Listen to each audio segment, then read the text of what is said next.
Aishwarya.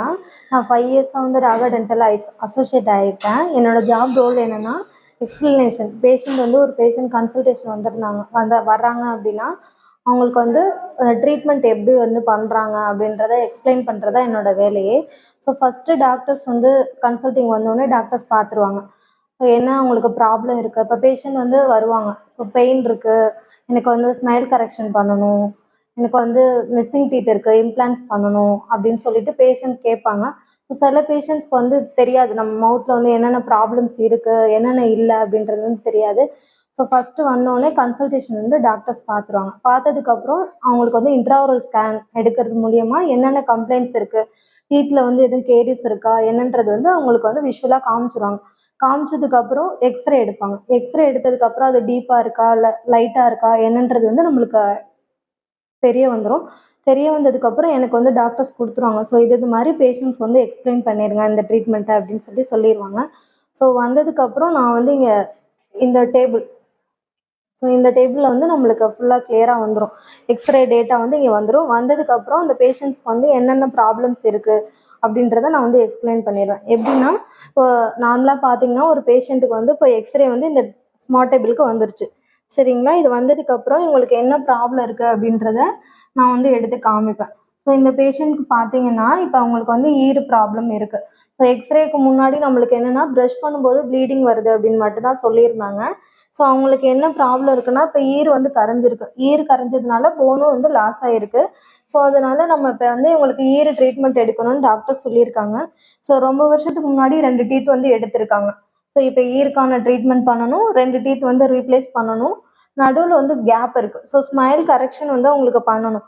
So கேட்கும்போது என்னென்னா, இவங்களுக்கு ரொம்ப டீத் ரிலாக்ஸேஷன் இருந்தது. ஒன்று நம்ம கிளிப்பு போட்டு சரி பண்ணலாம், இல்லைன்னா வந்து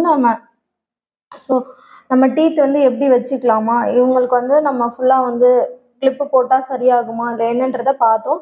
ஸோ பேஷண்ட்க்கு வந்து எல்லா ஆப்ஷன்ஸுமே கொடுத்தோம். என்னென்னா, நம்ம கிளிப்பு போட்டால் சரியாகும், இல்லை இன்விசிபிள் பிரேசஸ் போட்டால் சரியாகும், இல்லைன்னா நம்மளுக்கு வந்து மேரிலாண்ட் பிரிட்ஜுன்னு இருக்கும். ஸோ டீத் உள்ளுக்குள்ளே வந்து ப்ளேஸ் பண்ணிடுவோம். வெளியில் பார்த்தீங்கன்னா நம்மளுக்கு நேச்சுரல் டீத் அளவுக்கு வந்து இருக்கும். ஸோ விஷுவலாக பார்க்கும்போது ஒரு ஆர்டிஃபிஷியல் டீத் வச்சுருக்கோம் அப்படின்றதே அவங்களுக்கு வந்து தெரியாது.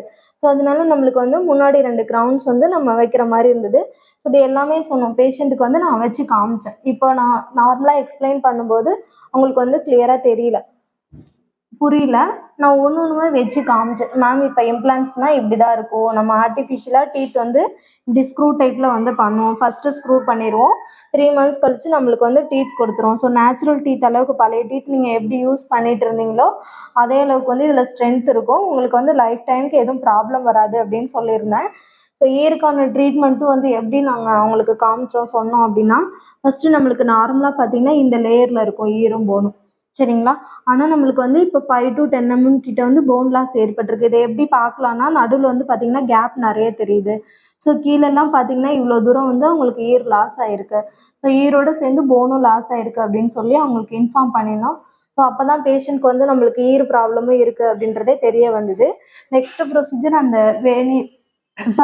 அவங்களுக்கு வந்து மேரிலாண்ட் பிரிட்ஜுன்னு சொல்லிட்டு ஒரு ஆப்ஷன் சொல்லியிருந்தோம். அது எப்படின்னா நம்மளுக்கு க்ரௌன்ஸ் மாதிரியே இருக்கும், உள்ளுக்குள்ளே தான் 2 விங்ஸ் வச்சு வரும், சரிங்களா? அது வந்து வெளியில் தெரியாது. நம்மளுக்கு வந்து இந்த கேப்பை வந்து கம்ப்ளீட் பண்ணுறதுக்காக இந்த மாதிரி சின்ன சின்ன க்ரௌன்ஸ் மாதிரி இருக்கும். ஸோ உள்ளுக்குள்ளே ஃபுல் டீத்து எதுவுமே ரெடியூஸ் பண்ண மாட்டோம், பக்கத்து டீத்தையும் எதுவும் வந்து நம்ம குறைக்க மாட்டோம். அவங்களுக்கு என்ன ப்ராப்ளம்ஸோ அதை மட்டும் நம்ம சால்வ் பண்ணி கொடுத்தா போதும். சரி. ஸோ இவங்களுக்கு வந்து ஒரு 3 டீத்தில் வந்து டிகே இருந்தது, சரிங்களா? இதெல்லாம் லைட்டான சொத்தைங்க தான், நம்மளுக்கு எக்ஸ்ரேல தெரியாது. பட் ஆனால் வந்து சார்ட்டிங்கில் வந்து நம்மளுக்கு வந்துடும். ஸோ இப்போ 3 டீத்தில் வந்து நம்மளுக்கு டிகே இருக்குது, சரிங்களா? இப்போ இந்த 3 டீத்லையும் அவங்க ஃபில்லிங்ஸ் மட்டும் பண்ணால் போதும். ஸோ இதை வந்து நான் உங்களுக்கு சொல்லிட்டேன். இப்போ எல்லாமே ஆல்மோஸ்ட் வந்து அவங்க ஃபுல் மவுத்துக்கும் இப்போ அவங்களோட கம்ப்ளைண்ட்ஸ் என்னென்னா மிஸ்ஸிங் டீத் ரீப்ளேஸ்மெண்ட் மட்டும் பண்ணால் போதும் அப்படின்னு சொல்லிட்டு வந்திருந்தாங்க. ஸோ நம்மளுக்கு வந்து அவங்களுக்கு ஈறு பிரச்சனை இருக்குது, க்ரௌன்ஸ் பண்ணால் நல்லாயிருக்கும் ஸ்மைல் பண்ணும்போது, ஸோ ஃபில்லிங்ஸ் வந்து ப்ரிவெண்ட்டாக தடுத்துக்கிட்டால் நல்லாயிருக்கும் அப்படின்றதையும் நான் எக்ஸ்பிளைன் பண்ணியிருந்தேன். ஸோ இது மாதிரி ஒவ்வொரு பேஷண்ட்ஸ்க்குமே நாங்கள் வந்து கிளியராக எக்ஸ்ப்ளனேஷன் கொடுத்துட்றோம். ஸோ எல்லாருக்குமே இது ஒரு நல்ல ஆப்பர்ச்சுனிட்டியாக இருக்கணும் பேஷண்ட்ஸ்க்கு எல்லாத்துக்கும். ஸோ எல்லோரும் ராகா டென்டலுக்கு விசிட் பண்ணுங்கள். தேங்க்யூ.